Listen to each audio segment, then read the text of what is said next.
Happy December, y'all. Quick heads up that today's What I Eat in a Day video isn't going to be my typical dirty keto, dirty fasting, and packed full of ultra-processed foods kind of day. I'm aiming for cleaner, healthier, high-protein, low-carb meals. There's several reasons why I'm going to try this out for a few days. The main one is because for the past 3 or 4 nights, I've been dealing with extremely low blood sugar. I think the whole problem stems from the issue that I'm sensitive to insulin. But if I clean up my diet and my body requires less insulin, then in theory, of course, because I'm not a doctor, maybe the blood sugar problem will resolve itself. Who knows? The only thing I am certain of since becoming a type 1 diabetic is you can't figure this stuff out. Every single day is different. Even if you eat the same meal, do the same activities, your blood sugar's still all over the place. Starting out my day with a bottle of water. I've talked about this before. We don't normally drink bottled water, but ever since the flooding from Hurricane Helene and having issues with our water system, we've had to start drinking bottled water. Let's see, what else? Oh, if you missed my previous video, which was a grocery haul, then you may not have heard the good news, so I'll have a surprise for you later. During the snacking chat, we're gonna cover a serious topic, a touchy subject. We're diving into politics, sorta. So that's the plan. Stay in, don't go anywhere. I'll see you when I eat. For breakfast, I'm keeping it as simple as possible by sticking to the basics. Gonna fry 2 large brown pasture-raised eggs in olive oil and add some salt. I found this at United Grocery Outlet for only $2.99. Tender belly pork breakfast sausage. Great ingredients: pork, water, salt, spices, and juniper berry powder. They're fully cooked. All I need to do is pop them in the microwave for a few seconds to thaw. But I like crunch, so I crisp them up in a pan after. And just because I love avocados so much, I'm having half of one this morning and I'll save the other half for dinner. To drink, I'm finishing up my bottle of water. That'll be my liquid at every meal.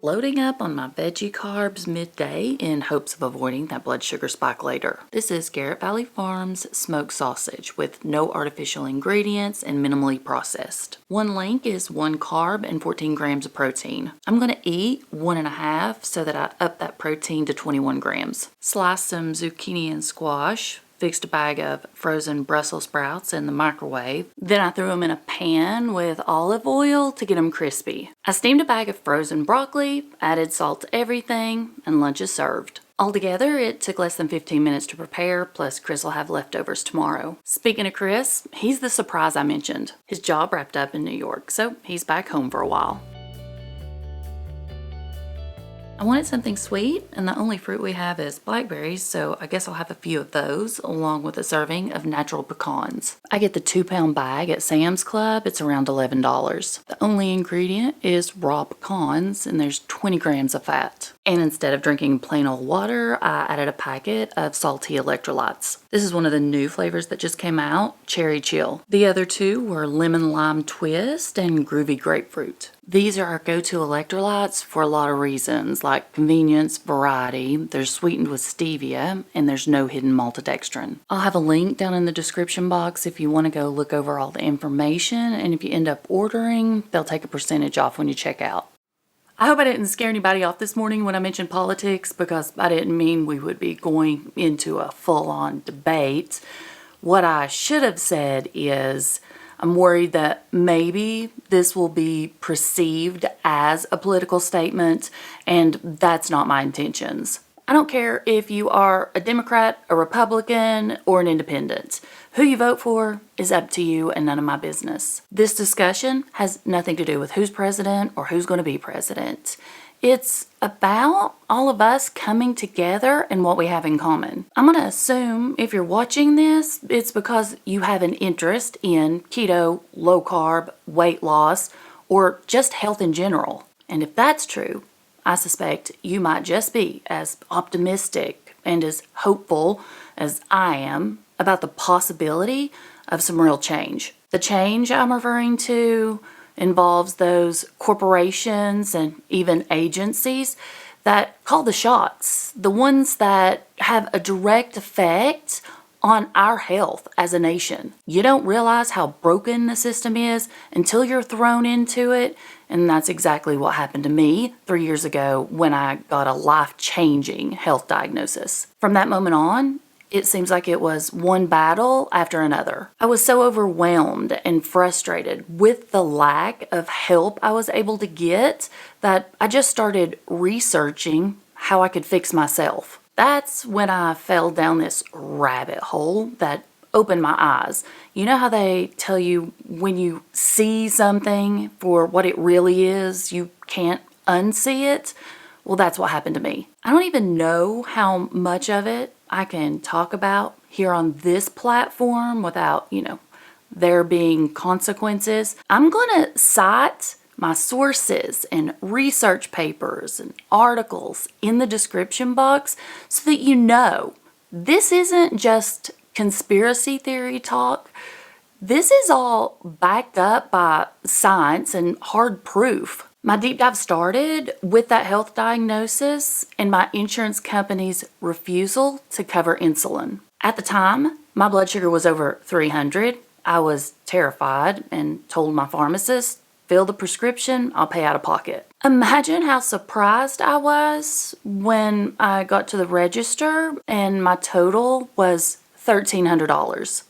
I did file an appeal with my insurance company to get that decision overturned, but that takes time, so we waited. Since the prescription was something I was going to have to get filled every single month, I was online looking at options, and that's when I found out if I had been given this exact prescription anywhere else in the world, it would have cost mere pennies. The same brand name, same manufacturer, and same size vial is only $22 in Europe. The US accounts for roughly 50% of worldwide pharmaceutical profits. The insurance companies, along with pharmaceutical companies, are raking in trillions every year.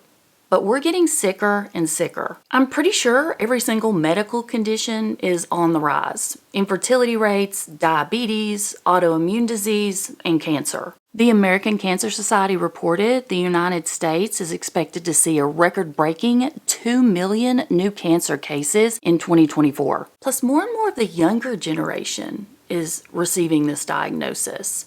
That number is quite frankly frightening and unacceptable. At this point, the algorithms had picked up on my searches and they started offering suggestions. One of those was a Harvard study that blew my mind. Obviously, I'm going to paraphrase here, but I'll have it linked in the description box for you. It said consuming large amounts of ultra-processed foods may increase your risk of early death. Okay, so what are we talking about here when we say ultra-processed foods?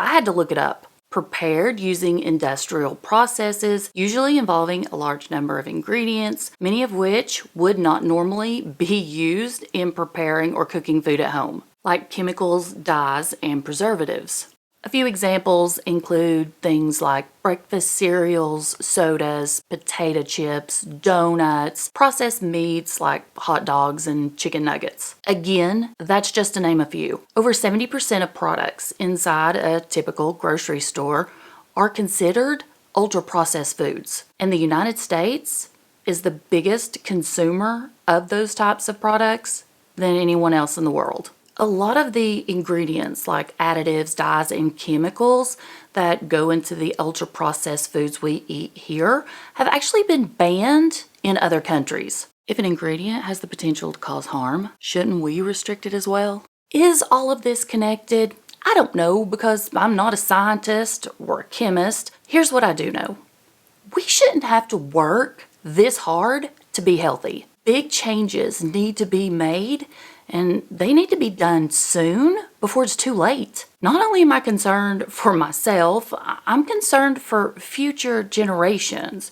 So whoever's been in charge of all of us, you've dropped the ball. I think it's time for these agencies to buckle down, do a complete 180, and fix what's going on here for all of our sake. I could make an entire video on all of this, and you'd probably have to pick your jaw up off the floor afterwards. Now, I don't know if it's because you think I'm into conspiracy theories or you read the studies, articles, and things I link below and believe me, but either way, it would be interesting. So if that's something you want to see, let me know. I love you guys. This was not meant to offend anybody. I felt like I needed to step out of my comfort zone and speak what was on my mind and in my heart, and I felt like I just needed to get it out. So there you go.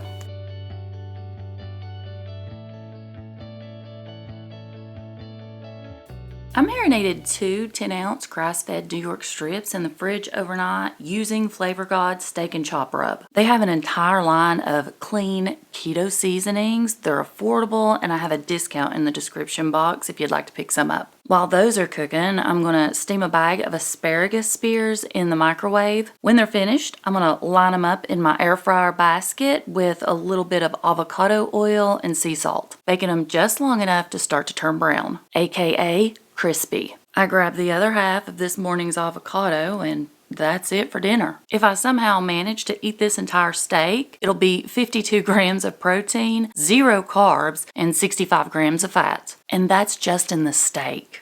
That's a wrap. I'm calling it a day. Don't forget, everything mentioned will be linked below. Thanks for spending a little bit of time with me. I hope you're having a great December. And remember, you've got this. And until next time, bye.